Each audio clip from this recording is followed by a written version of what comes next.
Welcome back to the channel, everybody.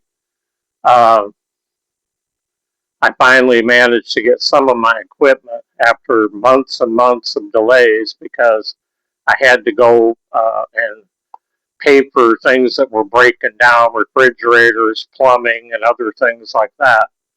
And I wasn't able to replace my phone as quickly as I thought I would be able to. And I still got to go in this next week and get my computer and replace that, which is 14 years old. So again, my apologies for a delay on returning back to the channel, but hopefully now I'm going to be able to just do this and without interruption, any more delay or interruption.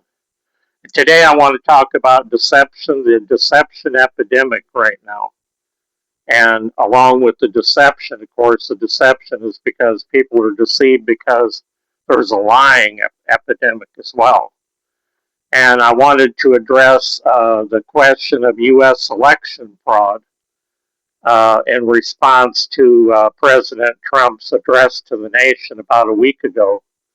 My take on it, what I get out of it, my discernment from the Holy Spirit. Um, so we'll start out by, and I also want to mention right up front that anytime I cover things that involve politics in any way, that I'm not biased one way or the other for one party or the other party. I consider myself an independent. Over the years, my voting record, I voted for presidential candidates from both parties. So I'm not biased one towards the other. I'm looking at the situation from the standpoint of what I know as a believer, what the Holy Spirit speaks to me about something. And that's simply how it's being presented. No more, no less. I wanted to mention lying is mentioned in the Bible between 73 and 248 times, depending on the translation and context. Um, Proverbs 12:22 states that lying lips are an abomination to the Lord. Uh, in Matthew chapter 24, when Jesus gathered his disciples and they were wanting to know what would be the signs of the things that would happen right before he returned. Uh, he mentions, um, and Jesus answered and said, "Take heed that no man deceive you." And this is a sign that would occur just before Jesus returns. Unprecedented lying and deception would be a sign of the time. And that's where we're at right now. So that tells me that it ain't going to be too much longer till Jesus returns. But he also mentioned other signs that I'm not mentioning here. I'm just focusing on the part where he said, take heed that no man deceive you, because that's the topic today is deception. But there were many other signs too that he gave to him that day. Now, concerning lying, John 8:44 says, "You belong to your father the devil.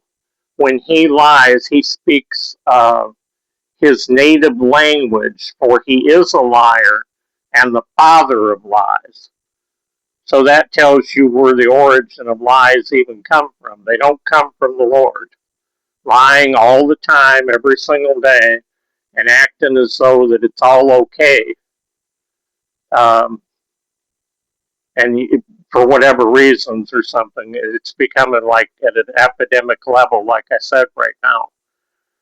Is not acceptable to the Lord, any way, shape, or form. Um, Proverbs 12:22, lying lips are an abomination to the Lord, but these who act faithfully are his delight. Colossians 3:9, do not be do not lie to one another, seeing that you have put off the old self and its practices. Now, on the situation, the subject of election integrity, was there any U.S. election fraud in any of the elections, including especially in 2020? Most especially, I'm referring to 2020, that claim. And I want to start out by, after the president gave that speech that night about election integrity, and I believe that he said that China might have interfered or something with the election in 2020, somehow, some way. But I remember back in 2020 that there was no talk about China was never mentioned. It was a talk about Joe Biden and the Democrats turning in a bunch of mail-in voter registration cards and just like flooding the voter thing with fake registration cards, voter registration cards, voter ballots. The fake ballots is what I meant. Just flooding them because it was mail-in. Because remember, we were in the pandemic, and they didn't want a bunch of people coming out to the polls, and so they created that thing where you could just mail in your ballot, which is, to be honest with you, it's the way I've done it now. I did it in 2024 because back in 2020 when I went and voted in that election, I actually went to the voting place, and you have to stand in a line. Usually, there's a real long line that you have to stand in, and you have to show them ID, like your driver's license or something, and then they let you go in through the door. So there's like a person there checking all the people's identification to make sure that they have some kind of ID identifying them. And then, of course, you get pre-registered or something in the city that you're going to vote in, and so you're on a voter roll. And so when you show them that ID card, your driver's license or whatever, they can look on the list of registered voters in the city, and then, okay, this guy's on the list, you can go on through, go vote. That's how it works. The day after Trump's speech, John Solomon, he was a former journalist turned member of Trump's election task force, said after that speech, "We are not through all of the documents, but pressed on the legitimacy of the 2020 elections, Solomon replied, 'I'm still researching.' But he added, there is not any intelligence to support the claims of election fraud." And that article came out on July 17th of 2026 on MS Now channel. That's where his interview appeared. The information appeared on MS Now.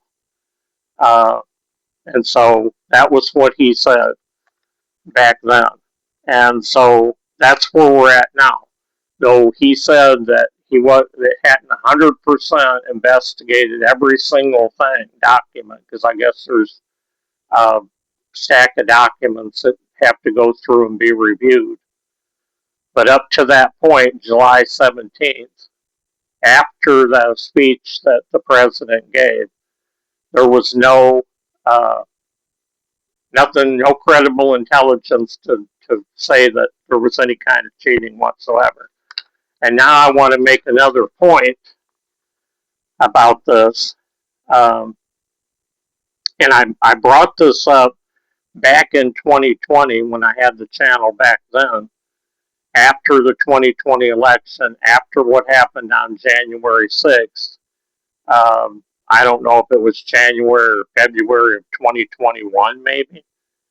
I brought up the fact that in the history of our country, there was one other time in the history of our country when a situation happened and this was when Rutherford B. Hayes was running for president, and he was the 19th U.S. president.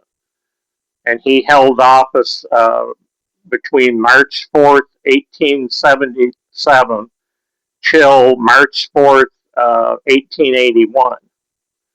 And he was the only president to take office after a decision by a special committee of Congress and the Supreme Court justices to resolve a disputed election, because he claimed that in 3 states in the election there had been voter tampering and cheating and stuff, and because the opponent won those 3 states, it costed him to lose the election. So obviously, at that time, he had lawyers, and he had people go out in those days too and investigate the stuff in the 3 states. And then he got a hearing with the Supreme Court to appear before him and appeal to them about the cheating in the 3 states costing him the election. And he also presented to the Supreme Court and the committee. He presented evidence to them that day. And then they reviewed his evidence, and then that's when they made the decision to decide to hold an investigation. And now normally that a president gets inaugurated on January 20th. But notice that in Rutherford B. Hayes' situation, he became president on he was inaugurated on March 4th, 1877. So he didn't get inaugurated till March 4th. And the reason why was because they had to conduct that investigation. And when they investigated it after that couple of months, then they take all the evidence, they have every member vote of the committee, yes, in favor of Hayes or against Hayes. And it was a 15-member panel, and the final vote was 8 for Hayes and 7 against. And so the Democratic candidate, they told him that the election, they gave the election to Rutherford B. Hayes, and then on March 4th, 1877, he was inaugurated, and not the Democratic candidate that originally had supposedly won the election. Now, that's the only time in recorded history in our presidential elections that happened. But when you go back to the 2020 election, and Trump had lawyers, and Trump was saying that the election was stolen, and Trump went and made an appointment to the Supreme Court to have them investigate election fraud. And he presented whatever evidence that his lawyers had gathered when they were investigating it and gave it to the Supreme Court, and they reviewed that evidence. They ruled that the evidence was not enough for them. In their opinion, it wasn't credible enough for them to hold a special investigation for the 2 months and have that 15-member panel investigate it. And so that was the ruling that came down, and that's the ruling that they gave to Trump, was that, we're not going to challenge the election results, because the evidence that they had presented, his lawyers had presented to the Supreme Court, they ruled that it wasn't sufficient evidence for them to hold a special investigation for 2 months. So that was that. And that's why the 2020 election results held up, because apparently there was no credible evidence then as far as the Supreme Court was concerned. And Trump's man that's doing this investigation right now, we don't still haven't heard anything about China's involvement in any of this stuff. But he said that up to that point of his investigating the current information and intelligence, still there was no credible intelligence supporting claims of election fraud. The same conclusion the Supreme Court came down with in 2020. Nothing has changed. Everything is the same. It's still the same. And I want to remind people too that 2 out of the last 3 presidential elections were won by Trump. So if there's so much election fraud is claimed, then how is it, that he was able to win twice out of the last 3 times? Obviously, it can't be that bad, or it's non-existent, unless there's a possibility. Isn't there just as much possibility that when he won in 2016 and when he won in 2024 that there could have been election interference just as much as there could have been in 2020? So I think, the Lord's wisdom on it to me is, don't buy into everything that you hear on mainstream news, or every time the president makes a speech that you have to believe it because it's the president or any other man. And always question things, and always, if you are confused about something, go to the Lord and ask him about the situation, which is what I've done here in the last year. And it's him, every time that I present a video on this channel, it's the Lord that directs me as to what to speak about. So you could just, as far as I'm concerned, that as I'm presenting this information to you to think about and consider and make up your own mind about, that this is being presented to you because this is the Lord's will that this be presented to you, and that you're not going to be fooled by things.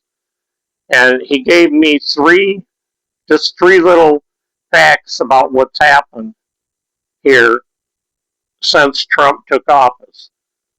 Now, I could add a thing, and I am going to make a video about this war in Iran. But when Trump was running for doing his political rallies before the election, every single, I believe I watched every rally, and if I might have missed a rally or two, but I think other than that, I watched every single one that he did before the election. And he repeatedly told people over and over and over at all of those rallies. Now, I'm not going to go over all of the campaign promises and stuff. I'm just going to cover the one. He would never start a war. Every single time. He's a no-war president. There's clips that go back even from the 80s all the way to now of him criticizing other presidents for being in endless wars and how much money they're costing, how it's bankrupting America, how it's costing the taxpayers all this money that could be better spent, that could make their living life more affordable, because the more we spend, the more inflation goes up. So I just wanted to mention, since the president took office, he's been in there about a year and a half now. He's taken in about $3.5 billion. His family has made $5 billion. And then it's a matter of investors that I want to mention here, that were 988,000 people that were most likely voters in the 2024 election and MAGA supporters. bought into Trump's cryptocurrency. And out of this $3.2 billion figure that I'm giving you on what Trump's made so far, maybe a $2 billion that came from that crypto investment out of that $3.2 billion figure. But on the investors thing, this 988,000 investors that were MAGA voters, out of the 77 million voters that voted for him, nearly 1 million people invested in his coin, cryptocurrency, and collectively they all lost $3.8 billion. So that's what happened to them. That's what happened to the investors, the voters, the MAGA supporters. They've lost $3.8 billion. So that concludes today's message on this. Again, I want to apologize for it taking me so long to go from last, I think it was November. The phone I had was 4 or 5 years old. And what the problem was, it was filling up. It got full of data. It was so full that I couldn't even do a video because there wasn't enough space left in the phone. So I would start to do a video and I would get it almost done, and then the thing would cut off because it was out of space. So it would shut off. All that time I realized I couldn't do videos. And then when I went to go replace the phone, I had things breaking down on me, like my refrigerator, plumbing, pipes in January when we had a polar vortex time here, and the pipes froze, and getting those thawed out and getting them working again set me back about $1,000, which was enough money for I could have bought 2 computers, for what I spent just trying to get that plumbing corrected. And the reason why, it froze was because we had gone 32 days or 22 days of temperatures that were below freezing, straight in a row. And so I don't think that ever happened to me since I've been living where I'm living. And so because of that happened, the pipes froze up. And so just one thing after another, and that's what happened. And sometimes I attribute some of this stuff to the enemy because he doesn't want me on here. He doesn't. It's apparent to me he don't want me to have a channel. He don't want me to make videos like this. He don't want God's people to be alerted and warned about the things that are going on and not being fooled. I thank you for listening today. I've got to I want to talk about the Iran war coming up here, and there's something that I don't think a lot of people are aware of, and I want to talk about that on probably on the next video here. I don't plan on doing a bunch of videos about politics, and as I say, I'm not for either party. I'm not biased towards either party.